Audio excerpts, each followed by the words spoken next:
It's Care Providers of Minnesota's The Inside Scoop. With your advocacy team, Toby Pearson, Nicole Matson, Todd Bergstrom, and Patty Cullen. This week's host, Toby Pearson. Welcome to today's Inside Scoop. Today is Friday, April 29th. I will try to make this short and sweet, but it's a little cynical today.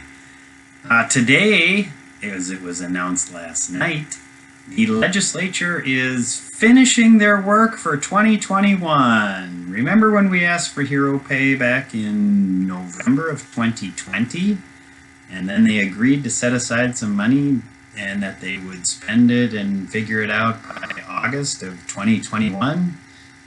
Well, last night they finally figured it out and decided. So what are the details? Well, there's a lot of details yet to be turned out, but it looks like there's going to be about 667,000 workers, so they went with an essential worker definition.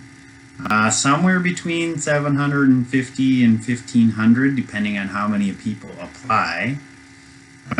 They also combined that with the unemployment insurance full repayment, so they got that done, which should have been done last year as well.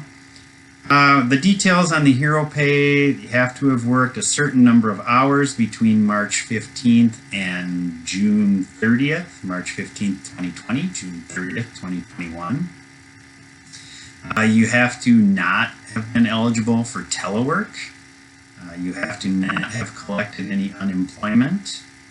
And then there will be an application process that will be developed by, and we assume, Department of Labor of Industry. So your workers are going to have to apply for it, and then they will get at least 750 and maybe more. They're not really sure, so look for all that to happen, in my cynical mind, by the end of the year maybe. So no checks going out tomorrow, but at least they finished their work for 2021. Now, on to their work for 2022, this year. The Senate did pass in a huge bipartisan manner. By a 60-5 vote, the Senate passed their Health and Human Services bill off the floor earlier this week. Again, just a little reminder, quick, invests about $350 million in long-term care, significant investment in workers in skilled nursing facilities.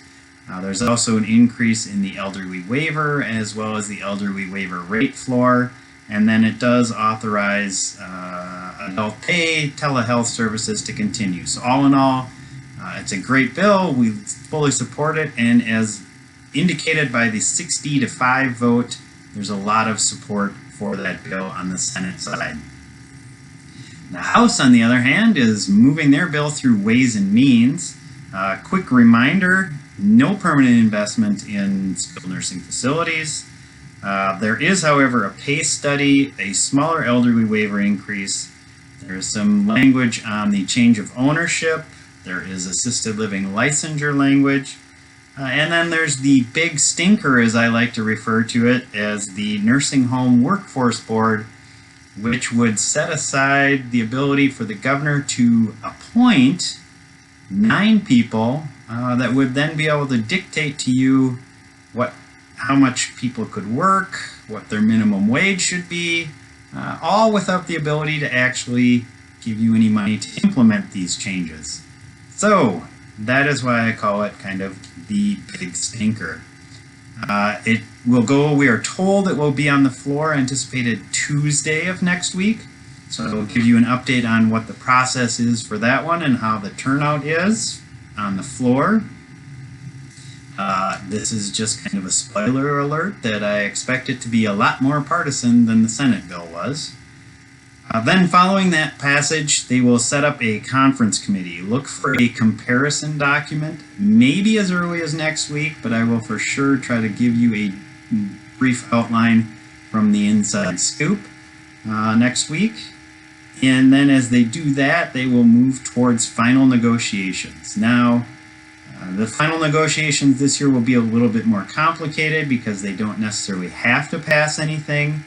They won't maybe necessarily need to agree on targets. There may be what we refer to as lifeboats floating around, things that they feel like they have to get done. So we'll give you more information on that next week and in the coming weeks of the Inside Scoop. And get yourselves ready, because next week we'll give more of an outline on what we need to do to make sure that our investment in long-term care ends up getting passed this year, whether it be in a lifeboat or a negotiated omnibus bill. It's going to take a lot of action by us to get our voices heard. It's going to be difficult to break through all the noise, but we know we can do it. So thank you for watching the Inside Scoop.